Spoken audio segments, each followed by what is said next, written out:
Hi everyone, my name is Suze and I work with women to help them find balance between their internal masculine and feminine energies so that they can have lives that feel really emotionally fulfilling, full of love and connection. So today is Sacred Sunday, and on Sacred Sunday, I love to do pull from my Oracle card deck. Today I'm going to be using the Divine Feminine Oracle card deck. And as I do every Sunday, I will be doing the Angel Oracle card deck.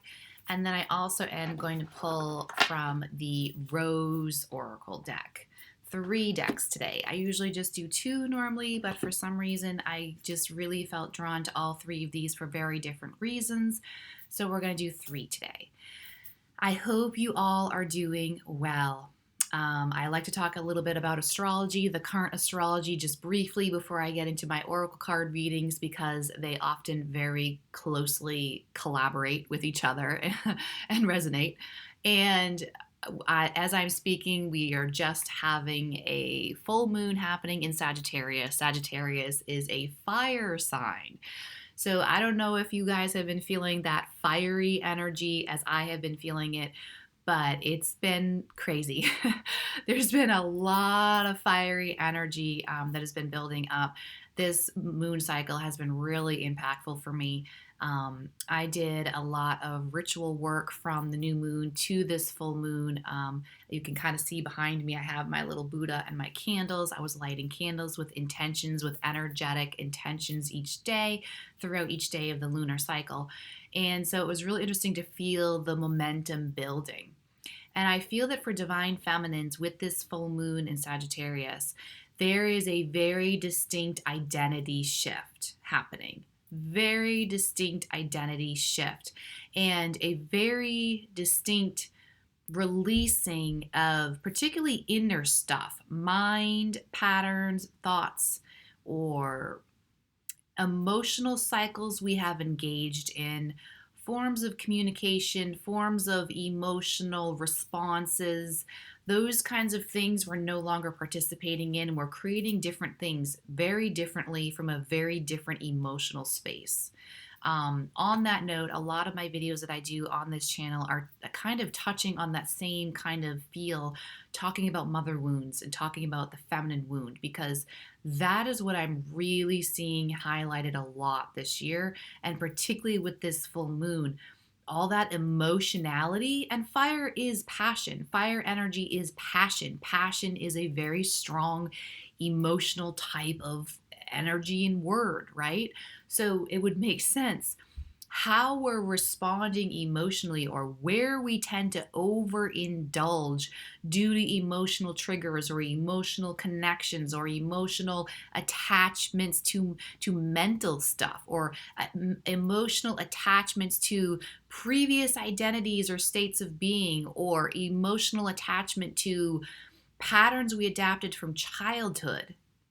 Again, that is all the stuff I'm talking about in my videos right now. So if this message is really resonating with you, do check out my more recent videos. I'm really going down this path of emotionality and learning to show up in a very different way emotionally as divine feminines.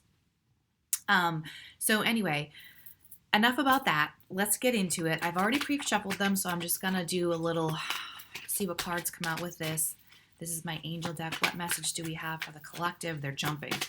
What message do we have for the collective for this week from the angels? That's crazy.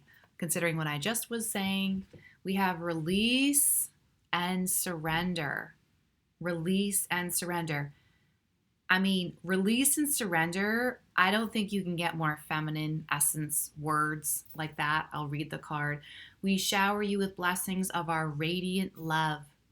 Open your arms and release the challenges you've held on tightly gripped within your hands. Open your hands, your arms, and heart to receive our love and assistance. That is just so beautiful, because what was I just saying? Any emotional patterns, emotional attachments to ways of being or ways of doing things from an emotionally triggering place or an emotional response kind of a place, We're no longer doing those things if they're not serving the higher sense of who we want to be, the higher identity that we're stepping into. We are releasing them and no longer participating in those emotional cycles. That's a lot of subconscious stuff there. That's a lot of feminine healing, mother wound healing, really deep, deep stuff that creates change in love, money, self-worth, identity, sex, all of those things. And I think that for most of us, we consider those to be the biggest aspects of the human existence, right? So enough about that. I love this. Release and surrender. I'm going to do the Rose Oracle deck. Messages for us this week from the Rose Oracle deck. Message for the collective, for focus, for clarity, messages for the highest good of the divine feminines listening. All right, we have the Return. I pulled this card the other night and I love that it came out again today. This is probably one of my favorite cards from this deck. The Return, a new story. Again, so reiterating on what I was saying astrologically. You decide alignment. It's coming together. I'm going to pull this. If I pull them back, I think you can see them a little bit better. I forgot to turn on like all my lights today with my videos. I forgot to turn them on, but hope you can see that. A new story. You decide alignment. It's coming together. I love this because the new story is, again, talking about releasing those old emotional attachments or the old identity. That's just an old story too. And you decide what your new story is. You decide what your new alignment. I love that the word alignment, because that reminds me too. Alignment here, right, has a lot to do with you finally deciding once and for all what it is exactly that you want as the feminine. We've spent so much time creating enough contrast. We've had enough experiences. We've had enough emotional contrast in our lives to get really clear on what exactly it is that we want. What is your 10 of Cups? What is your total emotional fulfillment? What does that look like, feel like, smell like, taste like? What is it exactly? You get to decide, and then you get to decide your new story, your new identity, really. Story and identity is basically the same. It's belief system. You get to create your new identity, and then it's coming together, the card says. So again, alignment and coming together, being right next to each other on this card is so beautiful, because this is literally my entire message of how I start every single video here on YouTube. I say it's bringing the masculine and feminine into balance so that you can have a life that feels really emotionally fulfilling, full of love and connection. So this card is literally reiterating my mission statement, basically. It's the masculine, feminine alignment, union, integration, the new story of both coming together, the new identity of the wholeness of the feminine and the masculine coming together to create everything. And it's called the Return, which is beautiful. If any of you are on a divine counterpart journey, you will understand what I mean by that with the Return.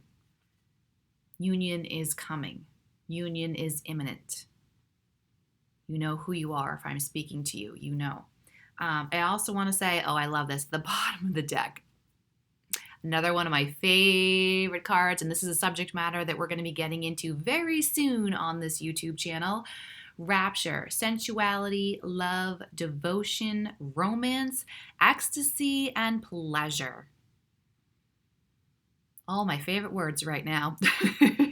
Sensuality, love, devotion, romance, ecstasy, and pleasure. How delicious does that sound? I love that. So that was for the Rose Oracle.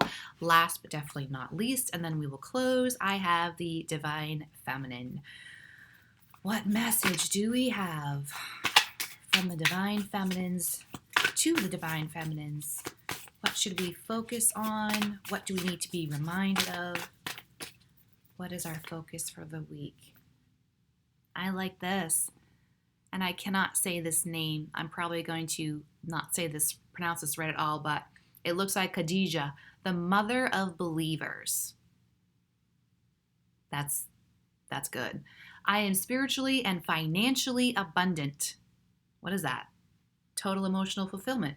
I am spiritually and financially abundant. I provide heaven and earth for myself. This is such the theme among the divine feminines right now.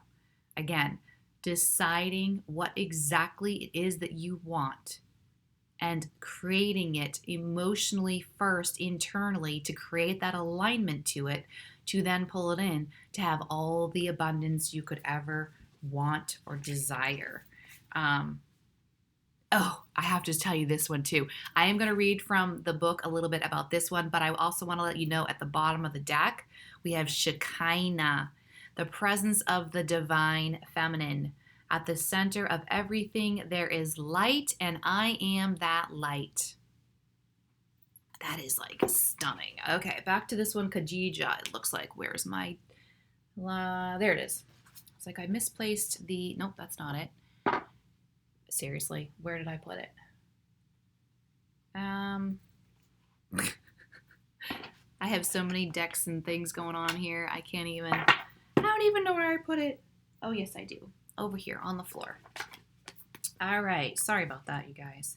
Let's see what the book has to say.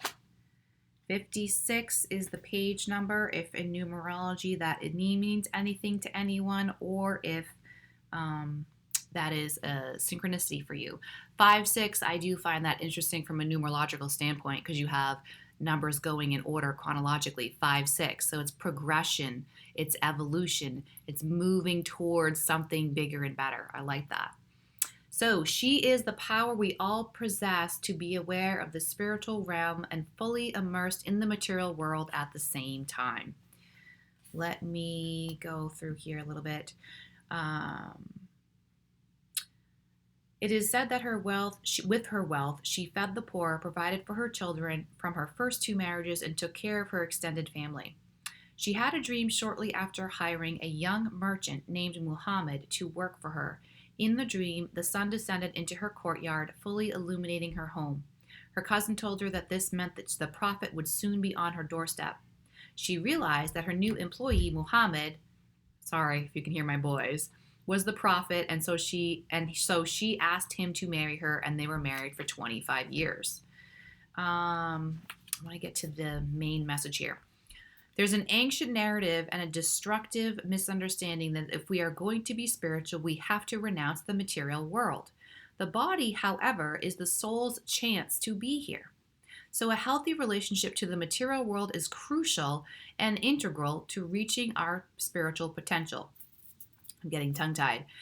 Khadijah represents the power and importance of knowing we can provide for ourselves. This power gives us roots and confidence and allows us to create relationships from a place of interdependence rather than codependence.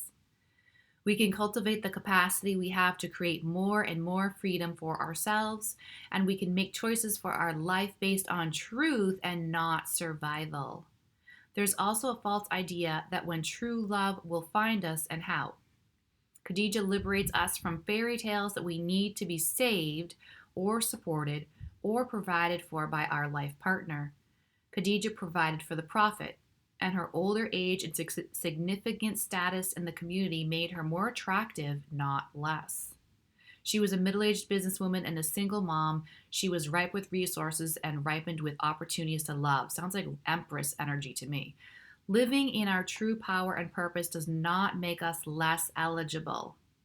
She reminds us that there's no linear timetable that eliminates us from having the sun descend in our courtyard. She lets us remember that we are worthy of the abundance measured in gold and the abundance measured in the depth of love. I love this message because I did a few other recordings prior to this one that will be released this week, talking about that same exact thing, about how different sneaky places that codependency can show up that we may not think. There will be some videos coming out this week. One of them I called People Pleasing and Manifestation, which is clearly what that's talking about too. People Pleasing and Manifestation. And I'm doing another one. Let's see. When nothing you do seems to be the right thing, same on the same subject. And also one about anxiety and control. So stay tuned, watch those videos upcoming in the next few days because they're reiterating much of what this card is talking about with her, about the abundance, releasing codependency, getting into a state of allowing yourself to be the fullest, abundant you. And from that place of freedom, having the love and the material world all together because it really is all the same. I hope this video was helpful and encouraging and validating for those of you who needed some validation or focus on where you're going for this week and what you're focusing on and what you felt like maybe you're being called to step into for this week. I hope you all have a wonderful week. Thank you so much for being here. Bye-bye.